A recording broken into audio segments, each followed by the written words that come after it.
Hey everybody.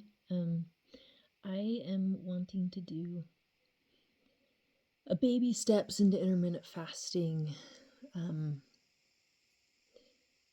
of journey on here. I don't know what to call it. I'm just what it is I am planning on baby stepping myself back into really good intermittent fasting. I do it here and there. I mean, that's why I talk about it. I've mentioned it, but I want to get to where it's been overwhelming. Especially with things tied to eating with most people have um that are beyond just hunger. It's very there's emotional, and there's just um habits locked into our brain that are tied to something besides actual nourishment with food. um and if you recognize, even when you recognize that you have um habits that are outside of that realm, it's still hard to kick because they're so ingrained, and they can pester your mind, and they're just like, I'm just gonna eat so I don't not thinking about eating anymore, and blah blah blah, whatever. It's been hard to get back in, um but it's beautiful and I love it when I'm in it. Like I said, I do it here and there, but it's just not very much. And when I am fully in that lifestyle, I reap so many benefits. um I'm not saying everyone should intermittent fast, um but it is healthy. There are people that should definitely talk to the doctor, though it depends, because like if you have diabetes, it can so help diabetes, but also you will want to talk to the doctor if you have any health issues to make sure intermittent fasting is safe. But I think for the vast majority of people, it is one of the healthiest things you can do.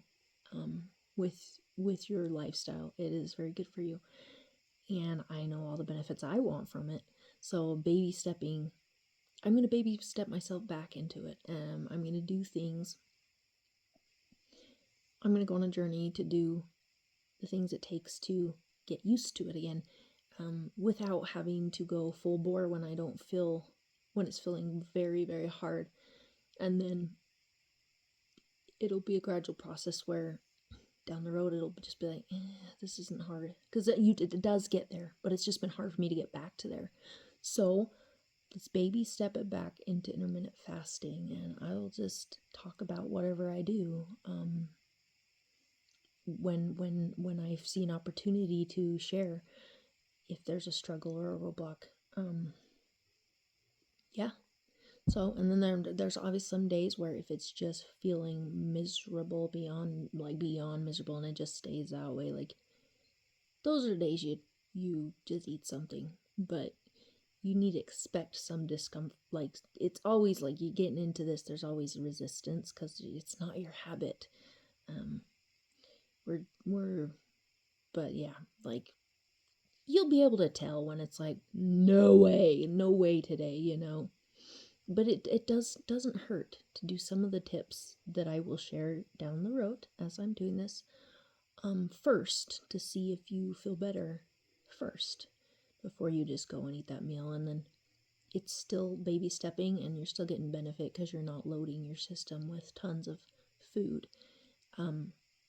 I am firmly of the belief, and as I've heard from other people would agree with me, or talking about their experiences, that even if you eat little bits but don't overload your system too much, you still get benefits, not all of them, from fasting types of benefits, because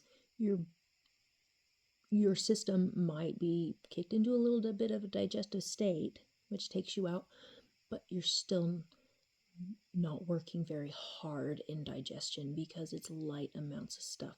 So you can still feel good about your journey to pure fasting with while building up to it with just your little efforts, because anytime you're giving your body a break from a heavy load of work, it's benefiting your body And that means even if you eat tiny little amounts during what you would want to eventually be just a pure fasting window, those little amounts are still not big amounts and you're still getting benefit. So, yeah, that's just what I want to say. And I will plan on sharing what I can as I come across things to share during my journey with this. Have a good day.